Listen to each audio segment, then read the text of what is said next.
নমস্কার, কেমন আছেন সবাই? আমি প্রতিমা ঘরে বাইরে বাঙালিয়ানার আরেকটি নতুন রেসিপিতে আপনাদের সবাইকে স্বাগত জানাই।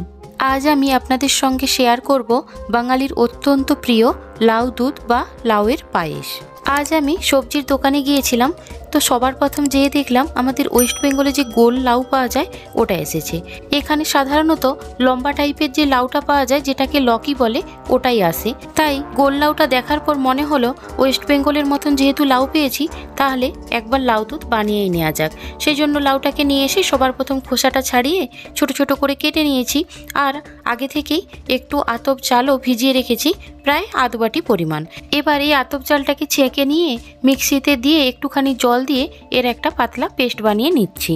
ওয়েস্ট বেঙ্গলে আমার বাড়ির ওখানে এটাকে লাউ দুধ বলা হয়, আবার অনেকে লাউয়ের পায়েসও বলে। তবে আপনারা কে কী নামে চেনেন এটা অবশ্যই আমাকে কমেন্টে জানাবেন। দেখুন একদম মিহি করে জল দিয়ে চালটাকে বেটে নিয়েছি। এবার একটা কড়াই বসিয়ে দিয়ে তায়ে 1 চামচ দিয়ে দিচ্ছি রিফাইন অয়েল। রিফাইন অয়েল দেওয়ার পর তেলটা হালকা গরম হয়ে আসলে এতেই দিয়ে দিচ্ছি 3টে শুকনো লঙ্কা আর একটা তেজপাতা।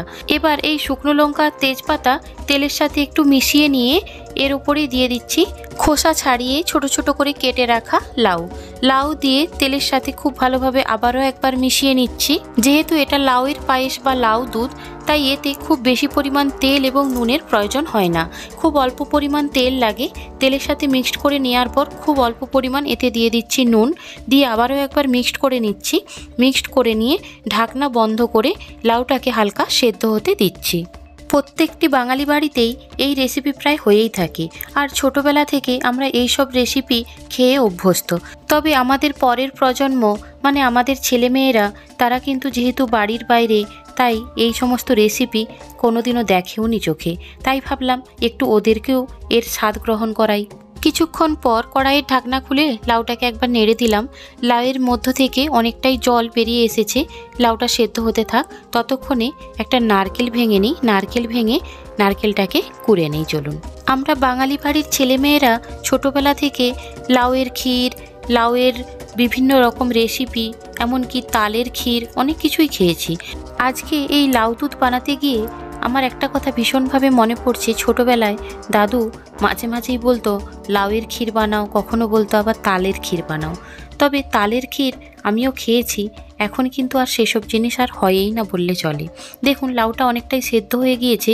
এবার এর মধ্যে দিয়ে দিচ্ছি 1 লিটার পরিমাণ দুধ।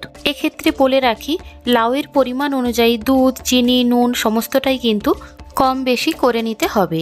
এবার দুধ আর লাউ খুব ভালোভাবে মিক্সড করে নিচ্ছি। মিক্সড করে নিয়ে দুধটা ফুটে ওঠা পর্যন্ত অপেক্ষা করছি।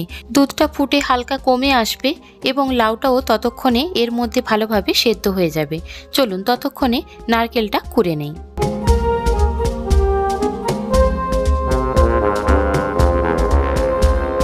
আমি বটির সাহায্যে নারকেলটা কুড়ে নিলাম।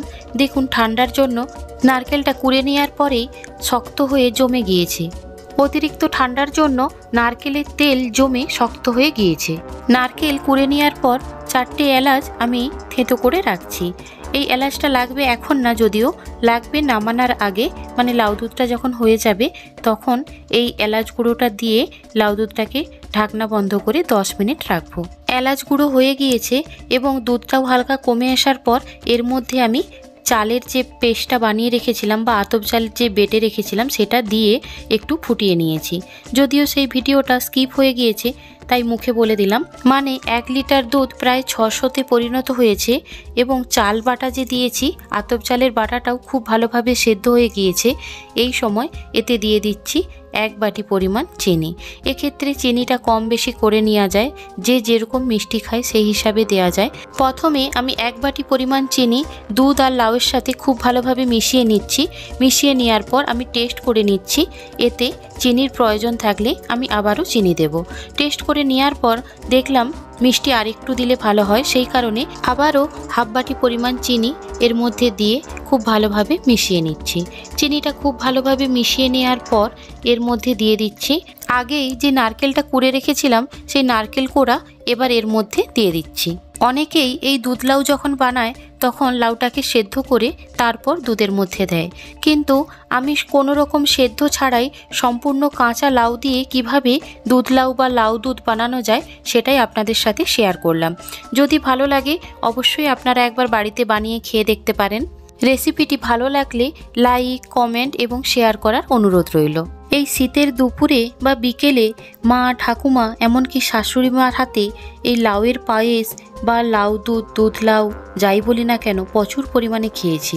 সত্যি বলতে সেই সব দিন খুব মনে পড়ে, কোথায় যেন হারিয়ে গিয়েছে। আর এখন আমি মা, সেই কারণে আমি আমার ছেলেকে এবং হাজবেন্ডকে বানিয়ে খাওয়াচ্ছি। ব্যাস, আপনাদের সাথে গল্প করতে করতে আমার দুধ লাউ বা লাউ দুধ যাই বলি না কেন সম্পূর্ণ রেডি। এবার এর মধ্যে আগে থেকে যে এলাচটা থেতো করে রেখেছিলাম এটা দিয়ে একবার মিক্সড করে নিলেই একদম কিন্তু খাওয়ার জন্য রেডি। তবে হ্যাঁ, যেহেতু এক্ষুনি এলাচটা দিলাম তাই ঢাকনা বন্ধ করে 10 মিনিট রেস্টে রাখছি। দেখুন দেখতে কি সুন্দর হয়েছে, ধপধপে সাদা, তাই না? দুধ লাউ বা লাউয়ের পায়েস আমার একদম রেডি। কোনো রকম সেদ্ধ করে জল ফেলার ঝামেলা ছাড়াই কিভাবে কাঁচা লাউ দিয়ে পায়েস তৈরি করা যায় সেটাই আপনাদের সাথে শেয়ার করলাম। যদি ভিডিওটি আপনাদের সত্যিই ভালো লেগে থাকে তো অবশ্যই একবার বাড়িতে বানিয়ে খেয়ে দেখবেন। এখন ঘড়িতে বাজে 5টা। ছেলে এখন ঘরে নেই, ও একটু খেলতে গিয়েছে, ও আসলে ওকে দেব। এখন আমার আর বিভাসের জন্য বাটি দুটো সাজিয়ে নেই। চলুন তাহলে ঘরে বাইরে বাঙালিয়ানার ব্লগটি এখানেই শেষ করছি। সবাই ভালো থাকবেন, সাবধানে থাকবেন, সুস্থ থাকবেন এই কামনা করি। আর ঘরে বাইরে বাঙালিয়ানার ব্লগটি ভালো লাগলে লাইক, কমেন্ট, শেয়ার করবেন। আরও নিত্য নতুন ভিডিও পেতে চ্যানেলটি সাবস্ক্রাইব করে নেওয়ার অনুরোধ রইল। পাশে থাকা বেল আইকনটি প্রেস করে নেবেন। দেখা হবে খুব শীঘ্রই। ফিরে আসছি নতুন একটি রেসিপি নিয়ে, নতুন একটি ব্লগে।